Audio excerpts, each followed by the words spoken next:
ઉનાળામાં ખાવાની મજા આવી જાય એવી મલાઈ ગુલ્ફી. ના મલાઈ, ના ક્રીમ, ના ખાંડ, એવી આપણી મલાઈ. તો અહીંયા આપણે ગુલ્ફી બનાવવાનું ચાલુ કરી દઈએ. અહીંયા મેં 500 ગ્રામ જેટલું દૂધ ગેસ પર ગરમ થવા મૂકી દીધું છે. જ્યાં સુધી દૂધ બળીને હળતું ના થઈ જાય ત્યાં સુધી આપણે દૂધને હલાવતા રહેશું. ગેસની ફ્લેમ સ્લો કરીને જ્યાં સુધી આપણું દૂધ બળે ત્યાં સુધી આપણે હવે કાજુ, બદામ અને ઇલાયચીને મિક્સરમાં ગ્રાઇન્ડ કરી લઈએ. અહીં આપણું દૂધ હવે બળીને હળતું થઈ ગયું. જે આપણે કાજુ બદામનો ભૂકો કર્યો હતો એ અંદર નાખી દઈએ અને સારી રીતે હવે એને હલાવતા રહેશું.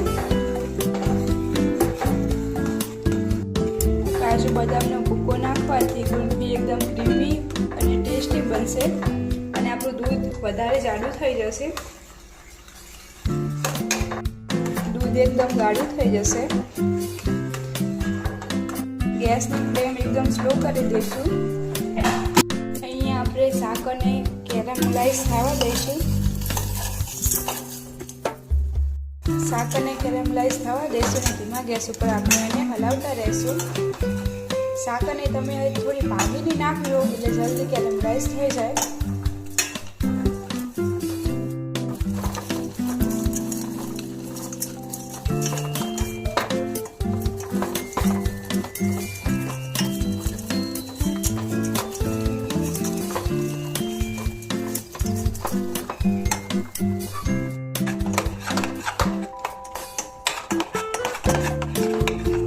આપણી સાકર હતી એકદમ કેરેમલ થઈ ગઈ. પછી એમાં આપણે નાખીને હવે 5 મિનિટ ધીમી આંચ ઉપર ચડવા દઈએ. આને આપણે ગેસ પર ઉતારીને થોડી વાર ઠરવા દઈશું. આ હવે એકદમ ઠરી ગયું છે. હવે આપણે આને એક કન્ટેનરમાં કાઢી લઈશું.